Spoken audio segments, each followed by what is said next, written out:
Mi suegra me cerró la puerta principal en la cara, arrojó mi bolso de bebé al camino de entrada y escupió: «No hay lugar en esta casa para una esposa inútil». A solo 3 días de una cesárea, sosteniendo a mi hija recién nacida que lloraba desconsoladamente bajo la lluvia helada mientras mi marido cobarde miraba hacia otro lado. Pensé que mi vida había terminado.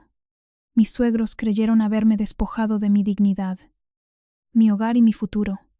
Pero mientras temblaba en el pavimento, un sedán negro se detuvo en el camino de entrada.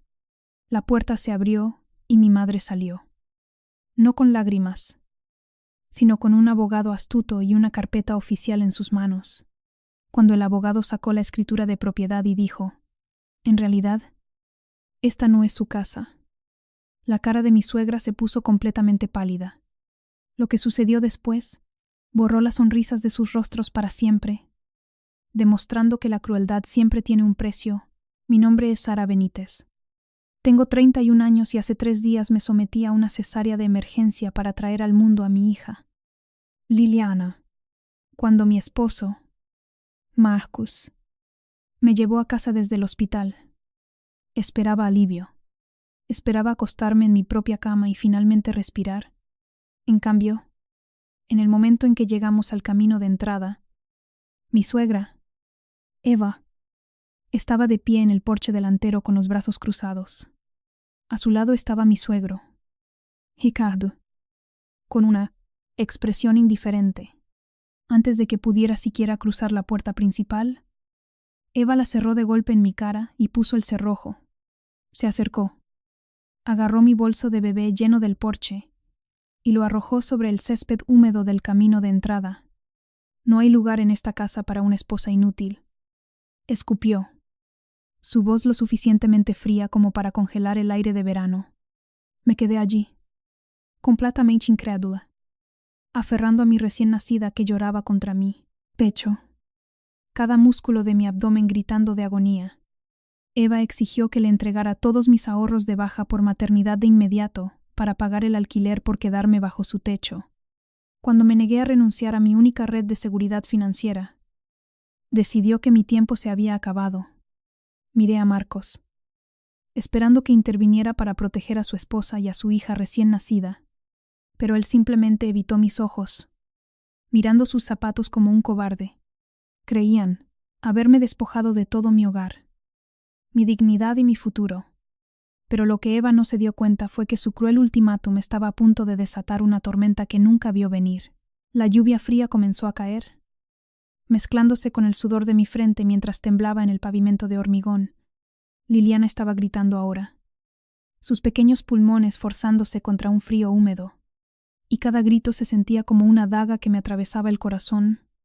La apreté más contra mi pecho, tratando de proteger su pequeño cuerpo con mi chaqueta delgada, pero el dolor físico de mis puntos quirúrgicos frescos se estaba volviendo absolutamente insoportable. Se sentía como si me estuvieran desgarrando por dentro. Me volví hacia Marcos. Mi voz temblaba con una mezcla de puro agotamiento y desesperación. «Marcos, por favor, haz algo. Mira a tu hija. Se está congelando. Tenemos que entrar». Marcos finalmente levantó la vista, pero no había amor ni protección en sus ojos. Solo había la obediencia hueca y débil que siempre había mostrado hacia su madre. «Solo dale los ahorros». «Sara», murmuró, su voz plana y desprovista de cualquier empatía real. «Está siendo completamente dramática. Mamá solo quiere asegurarse de que estamos contribuyendo. Si tan solo dejaras de ser tan terca, te disculparas y le entregaras el dinero, ella nos dejaría entrar en un segundo. Tú te estás buscando esto. ¿En el parque?» Eva sonrió a través de la ventana de cristal, observando mi miseria con una expresión de puro triunfo. Ella realmente creía que me había destrozado. Pensó que estaba completamente aislada, indefensa y atrapada sin ningún lugar a donde recurrir. Esperaban que me arrodillara, suplicara perdón y entregara cada pizca de control sobre mi vida, solo para sobrevivir la noche.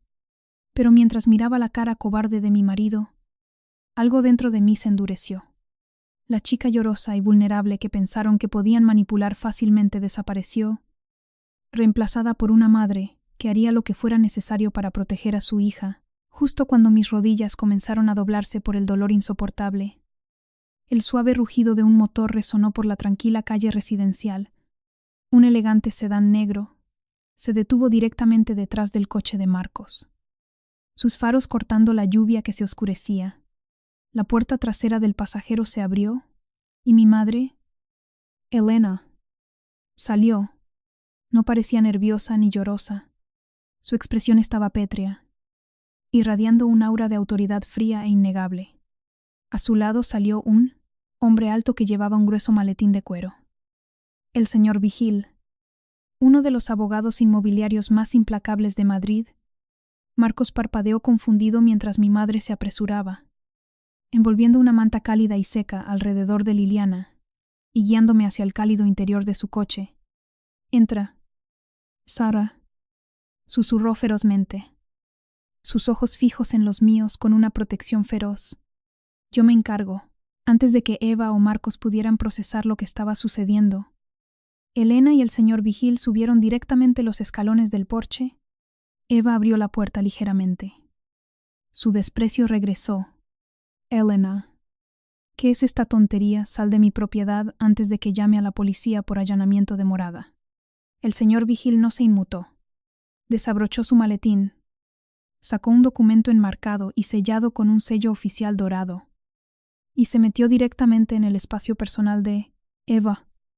«Le sugiero que no llame a la policía». «Señora Gómez», dijo el señor Vigil, su voz resonando en las paredes de ladrillo con aguda precisión, «porque si alguien está allanando, es usted. Esta propiedad no le pertenece a usted ni a su esposo. Nunca lo hizo». La sonrisa de Eva se desvaneció al instante, reemplazada por un repentino tic nervioso en su mandíbula. El señor Vigil levantó el documento. «Hace 15 años, el difunto padre de Sara compró esta casa y se la alquiló a usted bajo un acuerdo privado gestionado por Elena. Ustedes son inquilinos, señora Gómez. Y hace 5 minutos. Su contrato de arrendamiento ha sido oficialmente terminado». Eva miró el documento. Sus manos comenzaron a temblar mientras el color se le iba completamente de la cara. «Esto es una mentira. Mi esposo y yo hemos vivido aquí durante 15 años. Pagamos esta casa. Ustedes pagaron el alquiler». «Eva», interrumpió mi madre, su voz peligrosamente tranquila. «Un alquiler que fue descontado a una fracción del precio de mercado, porque mi difunto esposo sintió lástima por los fracasos financieros de su familia, confundieron nuestra generosidad con la propiedad y confundieron mi silencio con debilidad». Eva se volvió frenéticamente hacia Marcos. «Marcos, dile a este abogado que está equivocado». Marcos se quedó inmóvil en el camino de entrada, como un ciervo atrapado por los faros. Ni siquiera podía mirar a los ojos a su madre. El señor Vigil se ajustó las gafas y sacó otra hoja de papel de su maletín. En realidad, el señor Gómez sabía todo sobre este acuerdo, dijo el señor Vigil mirando a Marcos con disgusto. Él firmó la renovación del contrato de arrendamiento hace 2 años como testigo.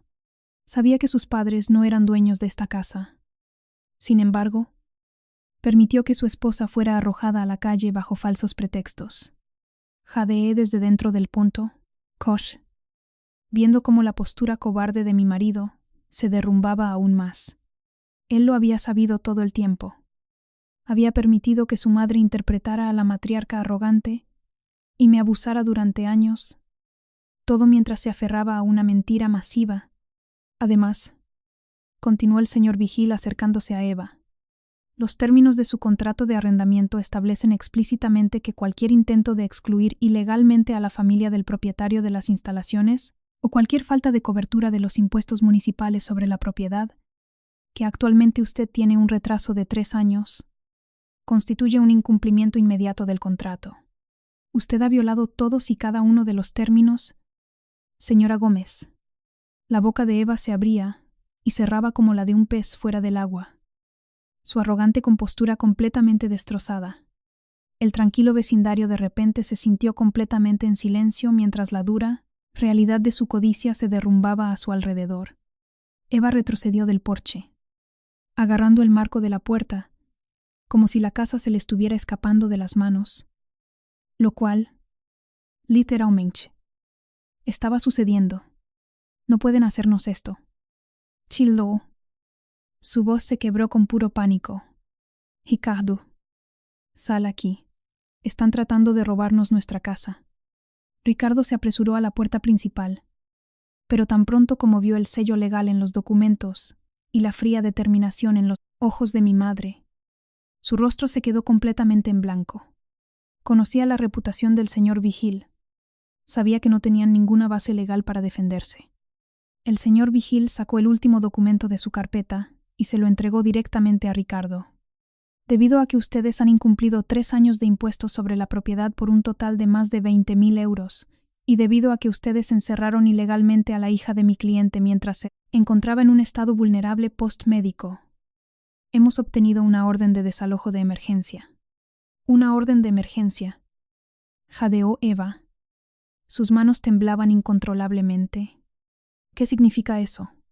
Significa, señora Gómez, dijo el señor Vigil, su voz bajando a un tono duro e implacable, que tienen exactamente 24 horas para empacar sus pertenencias personales y entregar las llaves si todavía están en esta propiedad mañana a las 5 de la tarde.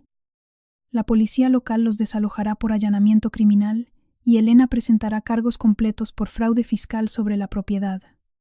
Eva me miró a través de la ventana del coche empañada por la lluvia. La acosadora engreída y sádica que había arrojado la ropa de mi bebé al césped hacía solo 20 minutos se había ido.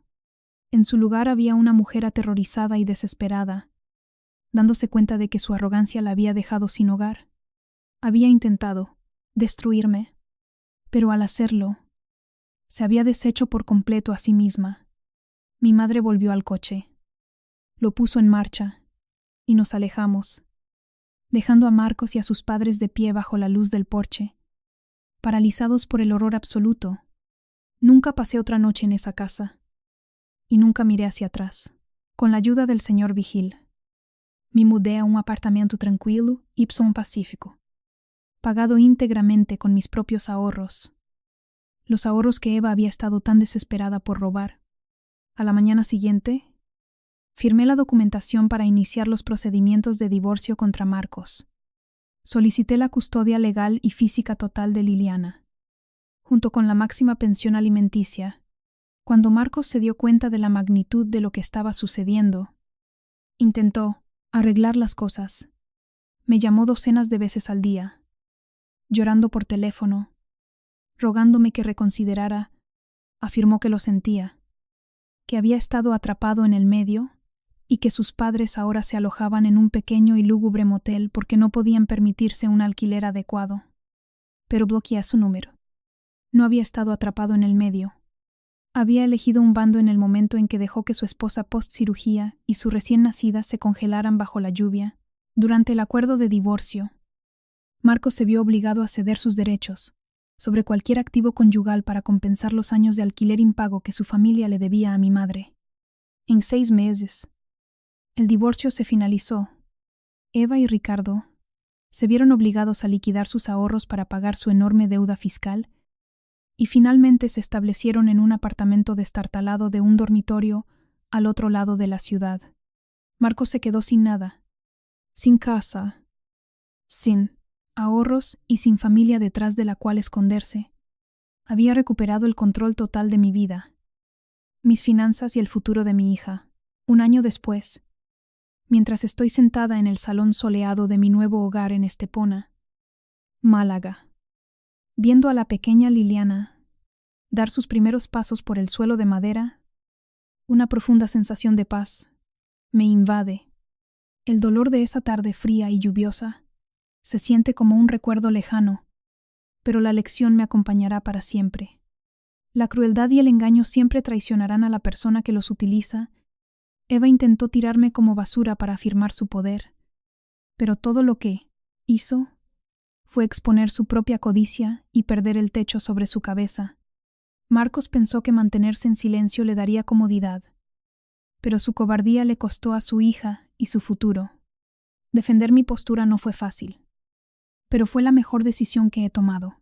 Ahora, tengo curiosidad por ti que escuchaste mi historia.